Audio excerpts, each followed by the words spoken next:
What's up, nature freaks? What's Dave up? and Jeremy back at it. And today we're just doing a little herping video, trying to get out, get some vitamin D, get those UV rays to purify. Yeah, we're walking along some railroad tracks. Reason being, railroad tracks are ideal for finding herps, particularly snakes. A lot of the fish eaters, there's water. Also, the railroad ties, they absorb a lot of heat. Even when the sun goes down, these railroad ties stay warm for a few hours after the sun goes down. So we're gonna be walking along these tracks looking for queen snakes, garter snakes, water snakes, decay snakes, whatever it is we can find. Yeah, so stick around, guys. We're gonna be flipping some boards, catching some snakes, and bringing that nature in your face. Nature in your face! Down. Oh. Let's flip this baby. Hello. Is it me you're looking for?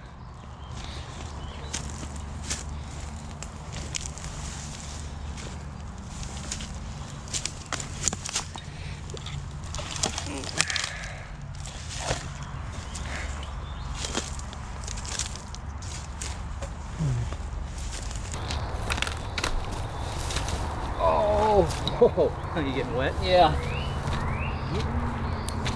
You know, if there's anything that could be good about this whole quarantine thing, is the fact that it allows Jeremy and I to be out in nature, finding animals, making more videos. Normally we'd be working and wouldn't have the time to come out and do all these videos. So there is some bit of good news about the quarantine. Oh, snake. Got it right here. Woo. What do you got? Let me get a little GoPro footage. Water snake? All right. Oh no, that's a baby queen. Baby queen. Hang on, I'm gonna fall down in just tiny. a second. All right. That is a newborn. Look at that. Look how tiny this is. Was it under something or was it in the water? Under this railroad tie right down there. Very nice, very nice. Look at him. Yeah, so this is a, don't fall down, this is a fresh baby right here. So when they hatch out, I mean, well, they don't hatch, they actually have, they're live bears, so they give live birth. So no eggs for this one. So they come out 6 to 7 inches. Right out of the mommy snake, looking like this, looking awesome. That's a male, it's got the longer tail. Oh yeah, it does appear to be that way for sure. Yeah, it's a little. Now, can you imagine the tiny crayfish this thing has to eat? Yeah, they'll also take tadpoles and fish and other invertebrates. But yeah, 98% of their diet. Yeah, most of their diet, little tiny crayfish. I mean, the crayfish start off small as babies, so something's got to be regulating those. Now, I love crayfish. Could you imagine? That's like your whole life is eating mini lobsters. For sure, definitely. From Florida. Hey, nothing wrong with that. Now, you can't see on this little baby, but they do have enlarged scales on top of their head, which could be why they're called queen snakes. I'm not really sure how they got their name. Like the king cobra's got the extra row of scales, so they use those big scales to push under those rocks. They have a hard head, it's like a built-in helmet. Yeah, Super and cool. their Latin name, tell them about the Latin name and what it means. Yeah, so I mean, it literally Septum. means queen, the Regina part, and then, can you see the stripes? It refers to the 7 stripes, how you can identify the snake. Yeah, 4 on the belly, 4 on the belly, 3 on the top. 3 on top, that's right. What is it, septividium? Septum, vita, septum, yeah, that one's escaping me. We'll check Septum back. vitata, septum vitata. We're gonna throw that in there right here while we're screwing the name up. Septum eating 7 stripes. Can't see the top, you can see the belly. Septi vitata maratito karate Yeah, chop. this also has a little injury. I don't know if you guys can see that, but there's a lot of predator. What if it got pinched by a bigger crayfish? That's exactly what could have happened. Look at that, just shing. Yep. It's like the shredder out there. Right, but he'll be fine. It looks like it's healed. Very cool. All right, and they're not biting. You guys notice that? I mean, if someone just grabbed you and snatched you up, you'd want to mess them up, but they're actually pretty docile snakes, which is really cool. Most water snakes, you grab them, latching onto you, bleeding. Yeah, now this is either a snake that overwintered. It was either born at the end of last spring, or it could have even been born this year because we're already almost in June. Yeah, so, not a lot of meals in that guy. Yeah, he's a little 6-7 incher, which is definitely the size of a newborn. Super cool. Yeah, so we're gonna let this one go. See if we can find some bigger snakes. Awesome. Good find, Jeremy.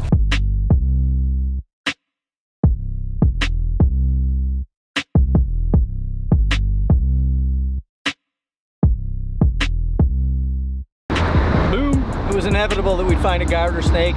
Most common snake you're gonna find in a prairie like this. Really beautiful orange stripe on the side of his body. That makes it a little bit cooler, but another nice find. Flipped him underneath these logs. Yeah, after it musked and bit a few times, super chill. Use it for the mustache, if you will. A mustache. Yeah, super cool snake. Not a big deal. Just another snake on the list. Gonna let him go. You wanna set him free, Dave? I will let him go. All right, I love garter snakes, man. Yep, just they a are cool. day full of natricine snakes. Gotta love them.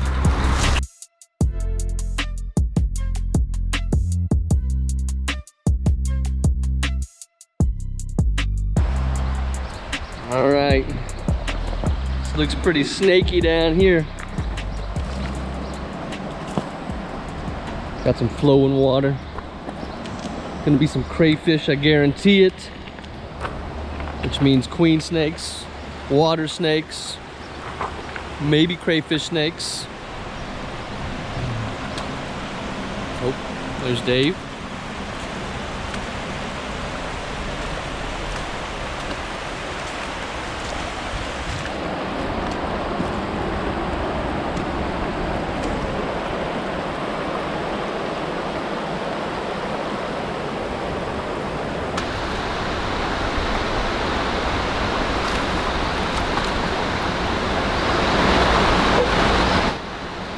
That one.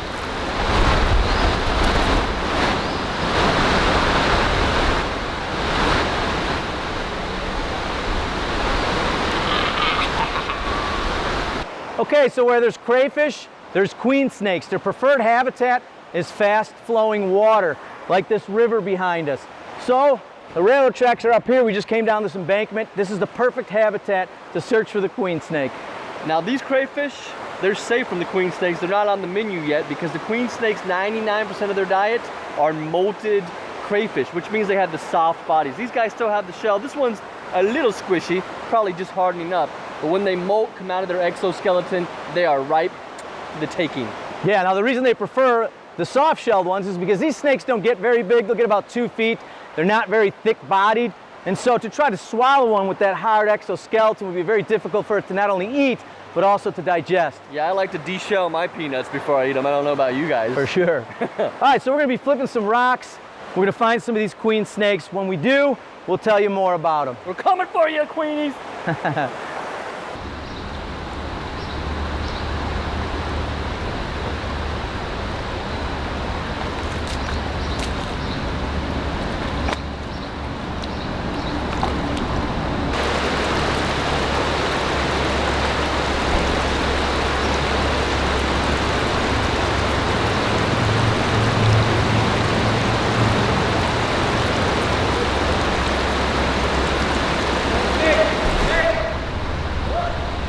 Come here, help me out. Lost him. I got him. I need you to move this rock, hurry up. He's half under the rock, I cannot get him. Hurry up. Snake? Yeah, I got him, buddy. He's wedged in. He will not get out. What do you need me to do? I need you to lift this rock. Okay. Let me turn this off. Oh, I seriously cannot get him. All right. What the heck? And he's stuck. Literally stuck. Oh, I can't get it. Hang on. This is the biggest rock I've ever seen. I know, and he's stuck. He's like in a hole. Oh, Hang on. I can't even lift that thing. Hang on. You're on your own. You gotta pull him out. He's stuck. I got him, but I can't loose him. He's like totally not letting me get him out. I have no idea what he is stuck in. What in the world? I got him. Oh, it's at a fishing line. That's what he's stuck on. He's fine. I didn't hurt him at all. Clean up after yourselves, fishermen. There we go. The reason I had a problem getting him out is he was around a fishing line. A lot of people fish this river. Well, there we go. This is an adult, and it is a female. You can tell by the smaller tail. Males have a much longer tail. So this is a true queen snake. True queen snake right there. Now, some characteristic features how to identify a queen snake. They're not the prettiest snakes. They're kind of this drab brown, but you can see they have these cool stripes. They got these 4 stripes on the bottom of the belly here. You got 2 on the side and 2 right here in the center. And you can also see that they have faint stripes along the top. They're a little bit difficult to see. There are other crayfish. The Graham's crayfish snake also can be found in this area that are similar looking, but that is how you would identify that snake right there. Let me check it out, man. Check them out, man. Yeah, look at that. Just like the other water snakes. Did you talk about the scales? I did not. Oh, they have keeled scales. I'm gonna bring this a little bit closer. So it looks like each individual scale has been folded, creased, helps them maneuver to the water. All right, all the water snakes have that. These guys aren't technically considered water snakes, but they live in and around the water. They'll hang out in the crayfish burrows. Pretty much a water snake. Very cool snake. Look at that tongue going, very curious, nice and slow. All right, smelling underwater, hunting for them soft little crays. Yeah, and they're obviously aquatic, highly aquatic. You can find them under the rocks on the shore, and sometimes you'll see them basking in the sunnier areas, sometimes up on the branches. But for the most part, if you want to find a queen snake, you gotta look in the water, you gotta flip the rocks. Now, one really interesting thing, since I can't really, or we haven't found one doing this, I'm just gonna show you. What's awesome is they will stand up in the water, they'll hook their tail around a rock or in a rock crevice, and they will stand up in the water. Yeah, not above the water. Right, I'm just showing you. In the water. And they look like a reed or maybe a tree branch sticking straight up with just the head, the eyes, the nose out of the water to see and to breathe. It's really cool. If we do see one, we'll try to film that. But I'll tell you what's weird. What's weird? They're called the queen snake. But this is not the prettiest snake. I mean, you expect kind of royalty, right, beauty with the queen snake. It's kind of a drab olive. I mean, it's beautiful in its own right, and the side is kind of cool, but I mean, from the top, it's not an overly impressive looking snake. Yeah, but look at the color. Pan down here, Yeah, look that's at the perfect. top of the body, and look at the mud. It's the same color, look at that. Awesome camouflage.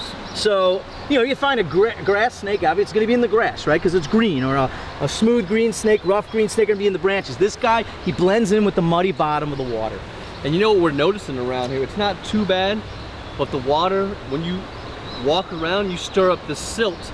And that's actually the biggest danger to these guys indirectly because of the agriculture and the runoff. You get a lot of siltation, the powderiness in the water and on the rocks, the residue, that eventually kills the crayfish, the inverts.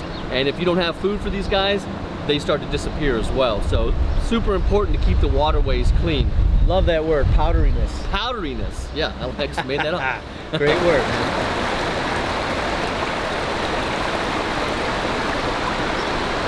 Every queen needs her king. It's time to say goodbye. Farewell, Your Majesty.